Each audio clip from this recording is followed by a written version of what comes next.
शिक्षाप्रद एवं प्रेरणादायक कहानियों की कड़ी में सुनते हैं आज की कहानी। बहुत समय पहले की बात है। महादेव के अनन्य भक्त थे ऋषि मृकंड। उनके जीवन का सबसे बड़ा दुख था कि उनके कोई संतान नहीं थी। लेकिन उन्होंने सोचा कि अगर विधाता ने भाग्य लिखा है तो महादेव उसे बदल भी सकते हैं।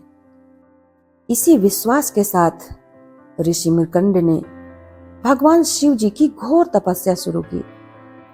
सालों की भक्ति जब अपने चरम सीमा पर पहुंची, तब कैलाश के देव स्वयं प्रकट हुए। भोलेनाथ ने कहा, मैं तुम्हारी भक्ति से प्रसन्न हूं और तुम्हें पुत्र का वरदान देता हूं। लेकिन याद रखना, यह वरदान हर्ष के साथ विषाद भी लेकर आएगा। तुम्हारा पुत्र अल्पायु होगा, उसकी उम्र केवल 16 वर्षों की ही होगी। मृकंड ऋषि ने वरदान स्वीकारा। कुछ समय बाद उनके घर में एक विलक्षण बालक ने जन्म लिया। नाम रखा गया मार्कंडेय। बालक मार्कंडेय बड़ा हुआ। उसकी बुद्धि, श्रद्धा और भक्ति विलक्षण थी। लेकिन उसके माता पिता को यही चिंता सताती थी कि यह सिर्फ 16 वर्ष जीवित रहेगा। जब मार्कंडेय के 16वें साल की शुरुआत हुई, तभी उसकी माता ने उसके अल्पायु होने की बात बता दी। यह सुनकर डरने की जगह मार्कंडेय ने संकल्प लिया कि अगर शिव जी ने जीवन दिया है तो वही मेरी जीवन की रक्षा करेंगे। पिताजी ने उसे शिव मंत्र की दीक्षा दी और मार्कंडेय ने महामृत्युंजय मंत्र की साधना शुरू कर दी। समय पूरा हो गया।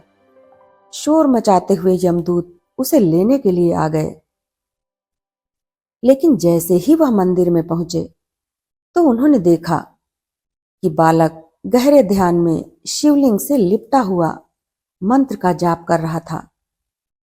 और मंत्र था, ओम त्र्यंबकम यजामहे सुगंधिम पुष्टिवर्धनम उर्वारुकमिव बंधनात् मृत्युर्मुच्येय मामृतात्। यमदूत को ऐसा प्रतीत हुआ मानो कोई ऊर्जा मार्कंडेय की रक्षा कर रही हो।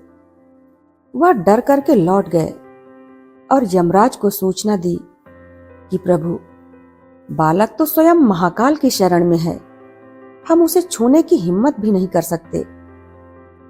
यमराज को क्रोध आ गया। वह बोले कि मैं उसे लेने के लिए जाऊंगा। यमराज स्वयं उसके पास आए और मार्कंडेय से कहने लगे कि मार्कंडेय, तुम्हारा समय समाप्त हो गया, अब तुम्हें मेरे साथ चलना होगा। लेकिन मार्कंडेय ने शिवलिंग को और जोर से पकड़ लिया और मंत्र का जाप तेज कर दिया।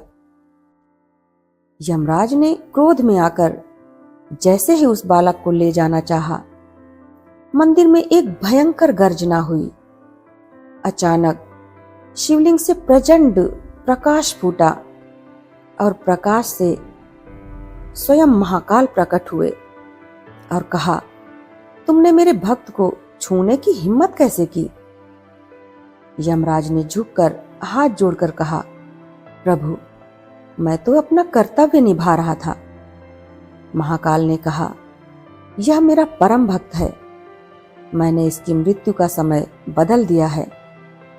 अब से यह अमर रहेगा और जो भी इस महामंत्र का श्रद्धा से जाप करेगा, वह सभी संकटों से मुक्त और दीर्घायु रहेगा।